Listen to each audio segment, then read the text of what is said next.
The next morning, Sika woke to the smell of meat roasting over the fire.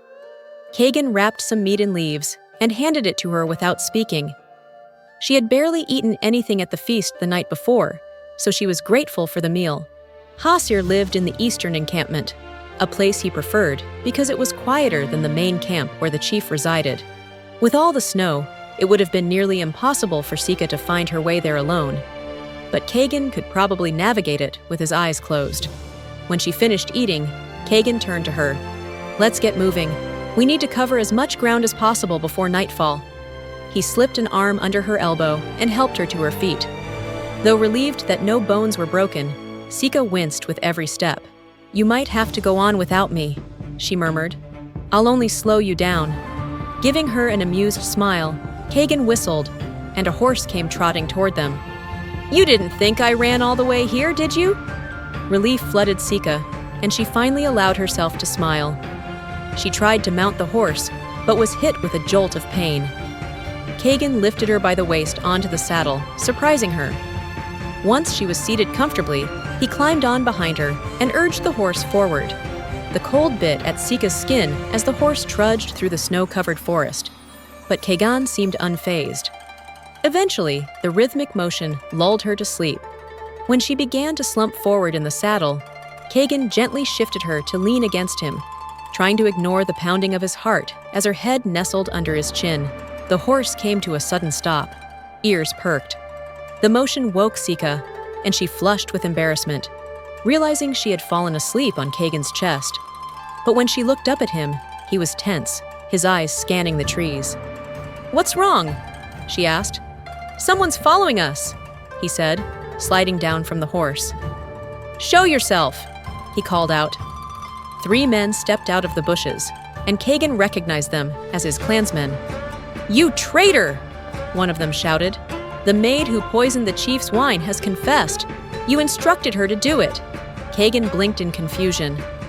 "What? We didn't want to believe it, but here you are with the woman who helped poison our chief."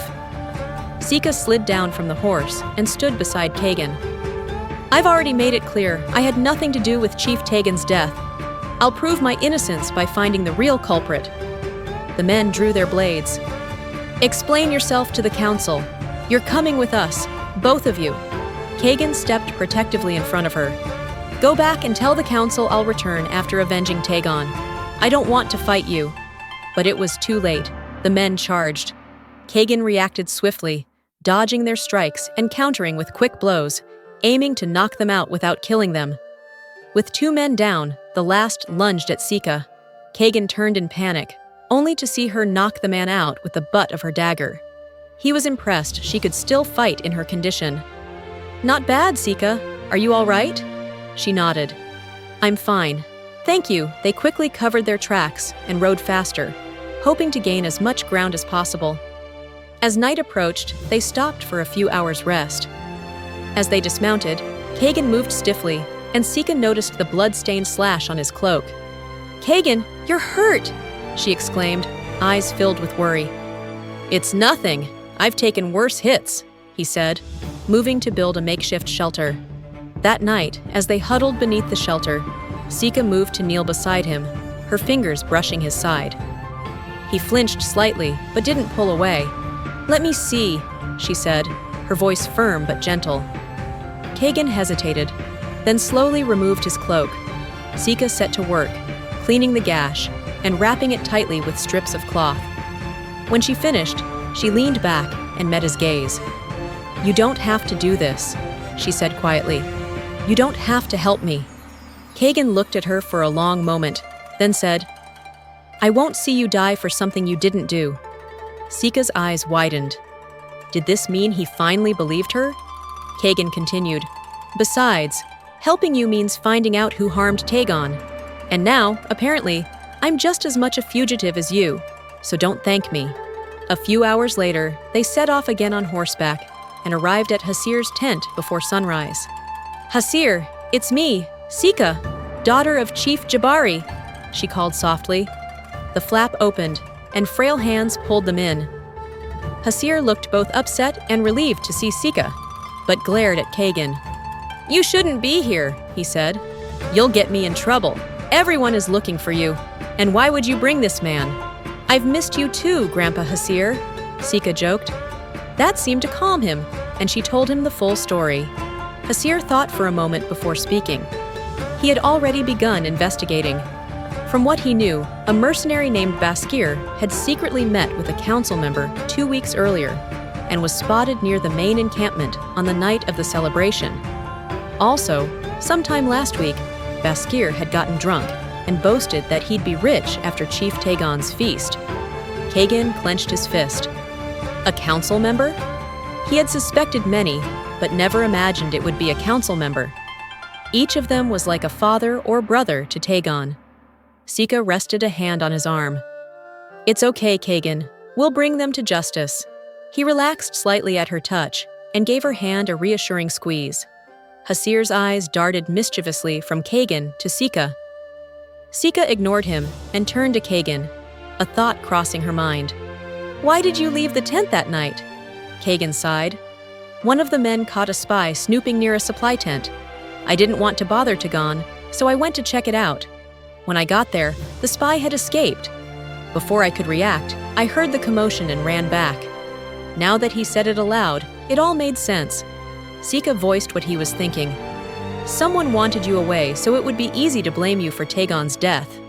Kagan nodded. But why me? It's not like I would become chief. Tagon has 4 sons. Unless, Sika pressed. Unless they feared I'd become regent. None of the boys are of age, and someone would need to make the important decisions. So, the mastermind wants to be regent, Sika finished. Kagan looked at her softly. This meant she was just a victim caught in the middle of his clan's internal strife. He felt ashamed. Hasir cut in. All right, that's enough, you two. Now that you've figured it out, what's your plan? To find this Baskir before he disappears, Kagan said, and Sika nodded in agreement. Hasir told them that Baskir had a scar across his face and lived alone on the outskirts, a few hours away. Sika entrusted Hasir with a letter to her father, letting him know she was safe and telling him not to get involved. Then she thanked Hasir, saying she owed him a debt, but Hasir waved her off. Pay me by staying alive. Sika and Kagan rode off at sunset. As they approached Baskir's hideout, they dismounted and walked softly to avoid detection. But suddenly, they were surrounded by 4 men, led by a tall, muscular man with a scar across his face. Baskir. Well, well, Baskir sneered. I've been looking for you, and here you are at my doorstep. Who paid you to kill Tagon? Kagan asked. Baskir laughed. I don't know what you mean. I heard he was poisoned by his loyal brother and the Kamaji bride. Sika seethed at the mention of her tribe. Now almost fully recovered, she drew her dagger, ready to fight. Kagan wielded his blade. In a flash, Baskir's men attacked. Kagan and Sika fought side by side, not holding back this time. But these mercenaries were skilled. By the time only Baskir remained, both Kagan and Sika were bleeding from multiple wounds. They attacked Baskir together, but he was even more skilled than his men. His blade came dangerously close to striking Sika, and Kagan moved without thinking. He threw himself between her and the blade. It pierced him, and he fell to the ground. Kagan! Sika screamed. She turned and drove her dagger through Baskir's shoulder, pinning him to a tree. This wound isn't yet fatal, she said to Baskir through gritted teeth as he gasped for breath. But if you don't tell me what you know, I'll make sure you breathe your last. Fear filled Baskir's eyes. He confessed that he didn't know the man's identity because he always wore a hood, but he was sure he was a senior council member because he had once caught a glimpse of the man's council ring. The man also had a deep scar running up his right arm. The man had known Kagan wouldn't let them kill Sika without investigating and had arranged her escape, knowing Kagan would go after her. During that time, the maid would confess. And with Kagan's absence and his protection of Sika, no one would believe him upon his return. Sika's heart sank. Kagan rescuing her had provided an even better outcome for the mastermind. Without Baskir's confession, Kagan would have no way to clear his name. Suddenly remembering that he hadn't moved since falling, Sika ran to Kagan's side and dropped to her knees, pressing her hands against his wounds, trying to stop the bleeding. "Stay with me, Kagan," she begged, tears forming. "Don't you dare die on me. We found the truth.